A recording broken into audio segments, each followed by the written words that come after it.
Buenas tardes, mi nombre es Inmaculada Concesión López Torralbo y a continuación vamos a ver el módulo 5 que engloba el tema 6 y el tema 7. En primer lugar vamos a ver el tema 6 que trata sobre la comunicación y en primer lugar vamos a ver los estilos básicos de comunicación. Pues bien, encontramos diferentes estilos. Por un lado tenemos la comunicación asertiva, que es aquella comunicación pues natural, clara y directa. Esta pues busca una comunicación que sea satisfactoria para todos sin llegar a recurrir a manipulaciones ni ocultación. Además requiere una buena autoestima y autoconcepto y además implica conocerse tanto a sí mismo como saber expresar las propias opiniones respetando siempre a los demás. Esta sería como la comunicación más ideal. Por otro lado tenemos la comunicación agresiva, pues que esta busca conseguir los propios objetivos sin preocuparse de la satisfacción del otro. En muchos casos pues utiliza estrategias como el sentimiento de culpabilidad, intimidación o enfado. Además se prioriza las necesidades propias. Por otro lado tenemos la comunicación pasiva, que esta ya pues se utiliza más para evitar la confrontación y no llamar la atención. Es más una respuesta estática en la que no hay implicación en el tema o mostrando conformidad con todo. Y además se prioriza las necesidades de los otros. Encontramos dentro de la comunicación una serie de funciones como puede ser la afectiva. Esta pues permite el que nos relacionemos emocionalmente con los demás expresando nuestros sentimientos y afectos, además de gran importancia para la estabilidad emocional de las personas. Por otro lado tenemos la función reguladora, pues puede ser utilizada para ajustar la conducta de los demás y facilitar su adaptación a la sociedad. También puede ser informativa, ya que transmitimos cultura, historia, experiencia y es esencial en el ámbito educativo y social. Dentro de los tipos de comunicación tenemos la comunicación verbal, que se trata de la comunicación en la que se utiliza un código de palabras, pues llamado lenguaje, en la interacción entre el emisor y el receptor y puede ser tanto oral como escrita. Por otro lado tenemos la comunicación no verbal, es la utilizada para apoyar e integrar a la comunicación verbal. Aproximadamente el 70% de la información que recibimos de nuestro interlocutor pertenece al lenguaje no verbal. Se trata de señales informativas complementarias al lenguaje. Además, dentro de las funciones tenemos reemplazar el mensaje o matizarlo, reforzar la información que se está ofreciendo de forma verbal, poner énfasis en ciertas partes o partes y contradecir el mensaje verbal. Dentro de los componentes no verbales encontramos una mirada, es decir, el contacto ocular, la sonrisa, los gestos, la expresión facial, las posturas, la distancia o proximidad con la que se habla, la expresión corporal, la escucha activa, los movimientos de piernas y manos, además de la apariencia personal, por ejemplo, en la forma de vestir, con la que se quiere transmitir pues cierta seguridad, dejadez o neutralidad. La comunicación no verbal recoge pues una amplia gama de elementos que se dividen en diferentes categorías. Por un lado tenemos el lenguaje kinésico, es decir, que estudia lo relativo a la postura corporal, la expresión facial, gestos. La kinesia incluye movimientos corporales, orientación del cuerpo, posturas, gestos, movimiento de ojos y cejas. En estos gestos pues puede reflejarse nuestro estado de ánimo y además los efectos de recibir ciertos mensajes. Por otro lado tenemos el paralenguaje, que se trata de cómo se transmite el mensaje independientemente de su contenido. Se centra más en el análisis de determinados aspectos no lingüísticos de la conducta verbal, como el tono de voz, el volumen, el ritmo y la velocidad de conversación, así como las pautas y la claridad. La prosémica se basa más en el espacio personal, la distancia de interacción, la conducta territorial humana. Por otro lado tenemos la cronémica, es decir, que habla más de la estructura y del uso del tiempo y la comunicación. El emisor aquí pues, puede utilizar diferentes tempos para transmitir intencionalidades diferentes en su mensaje o depender de contextos sociales mediante pausas o utilizando más tiempos para explicar ciertas cosas. Dentro de la comunicación digital pues tenemos que es un modo de comunicación habitual en los últimos años y que se ha transformado la forma de comunicarse de muchas personas. Es importante tomar conciencia y aprender a informar las condiciones, riesgos y peligros que puede suponer cuando no estamos delante del emisor o receptor. Además se basan en mensajes orales, escritos, icónicos o en formato de vídeo que sirven para comunicarnos con un gran número de personas y en muchos casos tendrán una temporalidad indeterminada. Dentro de la comunicación, según el número de participantes, puede ser individual o colectiva. Individual si interactúa el emisor y el receptor y se producen interacciones caracterizadas por la privacidad, y colectiva cuando ya se dan más de dos personas que intercambian mensajes, y además es cuando se hace referencia a una comunicación entre personas. Pues se encuentran una serie de características en este proceso comunicativo. En cuanto a la simetría, tenemos que se presupone a todos los participantes las mismas posibilidades de intervención y competencias comunicativas. Se produce también una simultaneidad de los procesos interpretativos. Hay un feedback, existe una constante retroalimentación entre los participantes. Dentro del contexto, pues se basa en el ambiente en el que tiene lugar la comunicación, y es determinante no solo en el sentido físico, sino también en el sentido semántico y cultural. También se produce una coordinación de la definición de la situación, es decir, los participantes identifican y contribuyen a definir el marco de la situación comunicativa en la que participan. Por otro lado, tenemos la delimitación y coordinación de roles, es decir, paralelamente a la definición de la situación, los participantes ya asumen y coordinan roles adecuados en el marco comunicativo.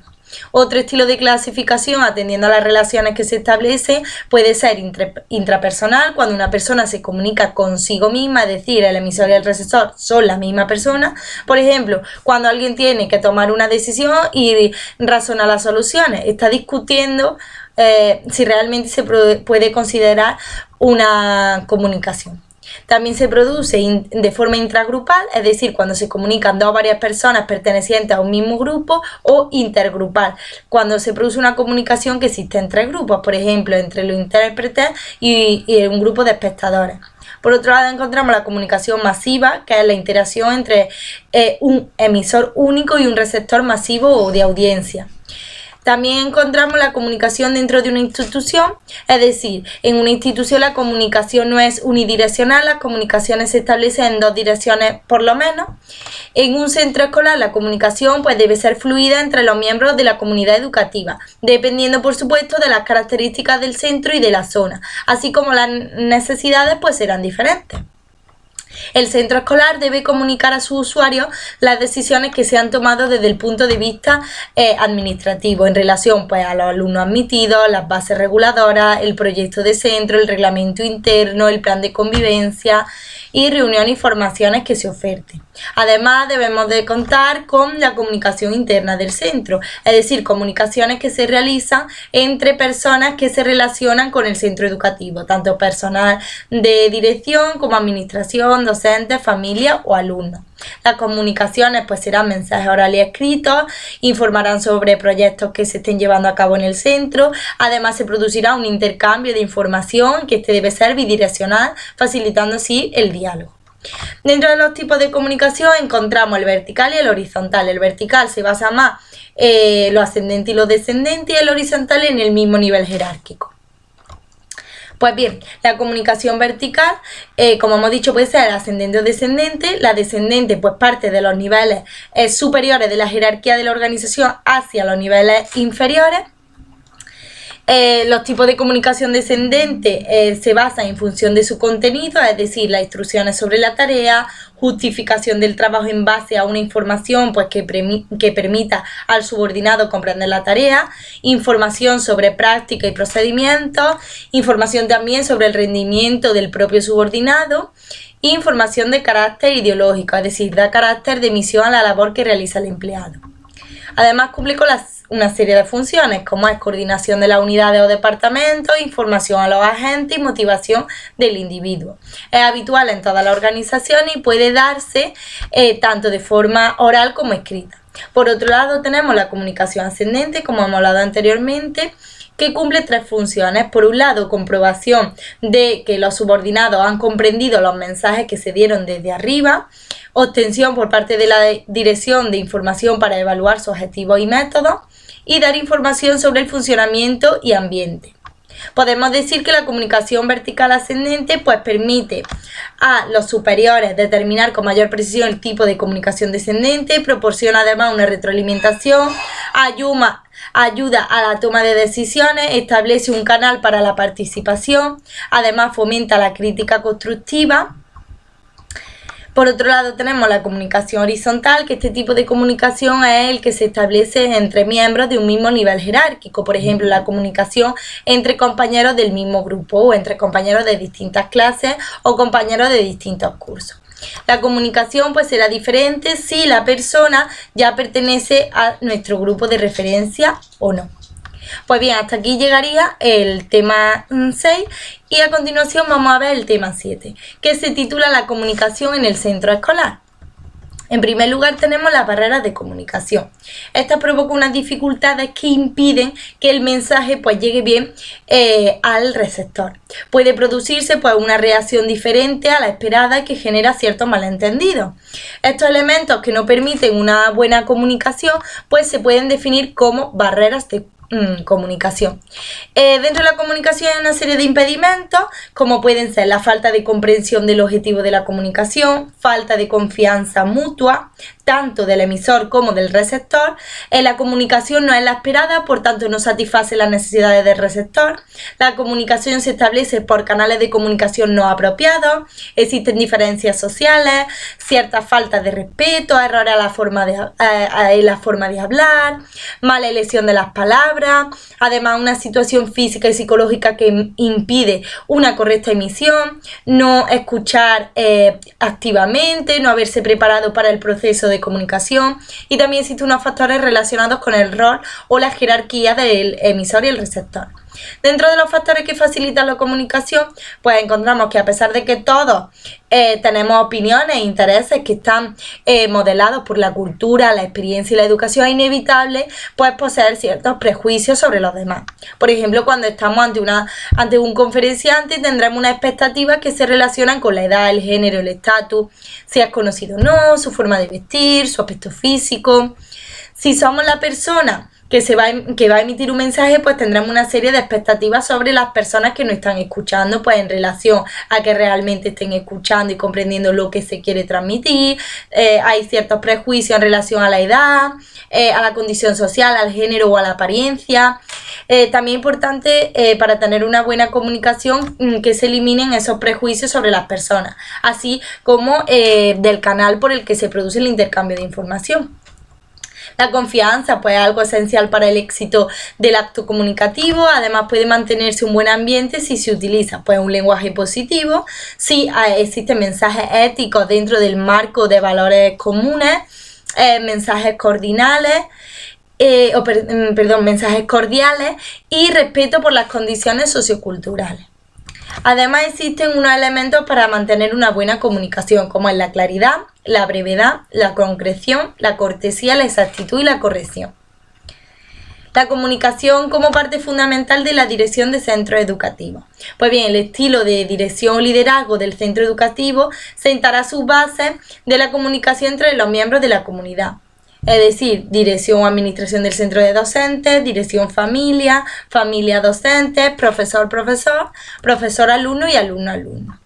La dirección del centro debe garantizar el cumplimiento de derechos y deberes de los miembros de la comunidad educativa, es decir, proporcionar las reuniones y actividades formativas y de ocio, favorecer así la alta participación, además de facilitar las acciones comunicativas.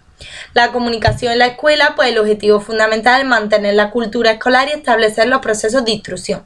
Los profesores dan su clase de manera oral y escrita, a veces por medio de un vídeo, otras veces por correo electrónico o aulas virtuales. Además, los estudiantes aprenden por medio de herramientas similares. Los directores establecen varios canales de comunicación con los profesores, estudiantes y familias. El clásico envío de circulares por medio de los estudiantes a casa pues ya no es tan efectivo como antes.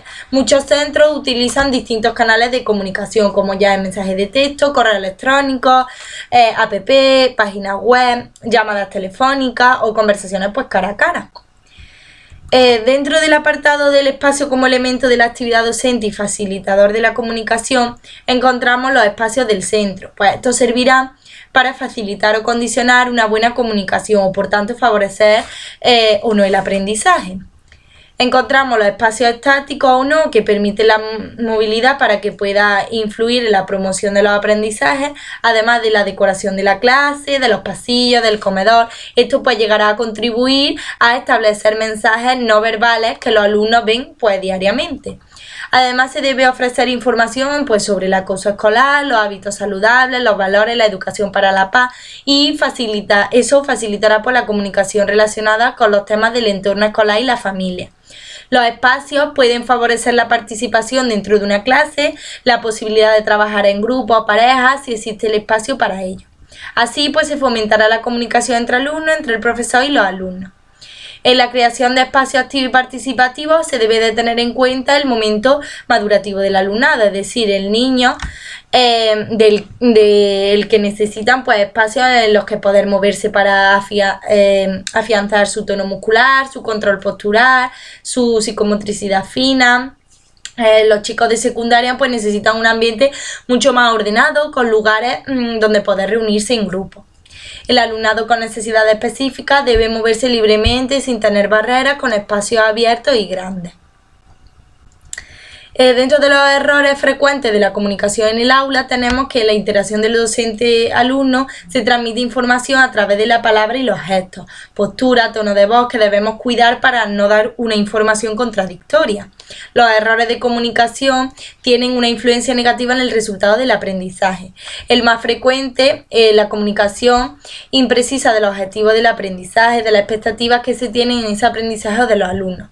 Para que los alumnos deban tener claros los objetivos y los medios recursos de los que se disponen para conseguirlo.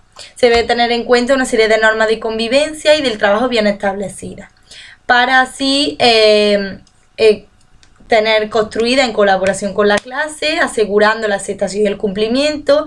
Partiendo de esas normas, pues se establecerá la comunicación de los objetivos y de las perspectivas de trabajo, y las consecuencias de un trabajo bien o mal hecho pues deben estar definidas y claras para todos.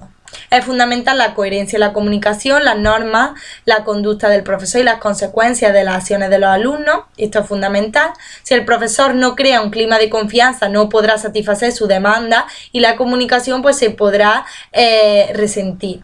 Además hay alumnos con niveles altos de ansiedad. ¿Por qué? Porque no conoce la respuesta del profesor ante sus acciones, no está seguro de si aquello que hace estará bien o mal, por no haber comprendido quizás lo que le pide el profesor, pero no preguntan por miedo a tener una reprimenda. Si la clase no está bien planificada o el mensaje no es claro, puede que esto le llegue a los alumnos de forma confusa y esto genere ciertos malentendidos. Por tanto, se debe detectar lo más rápidamente posible este tipo de casos para así poder ayudarles. Se deben de tener en cuenta también una estrategia para mejorar la comunicación. Dentro de la dirección del centro, pues se deben reconocer su rol como líderes de la comunicación en la institución educativa. Toda comunicación debe iniciarse con ideas constructivas, reconocer así las barreras de comunicación, utilizar todos los canales de comunicación disponibles. La comunicación debe fomentarse dentro y fuera de la escuela.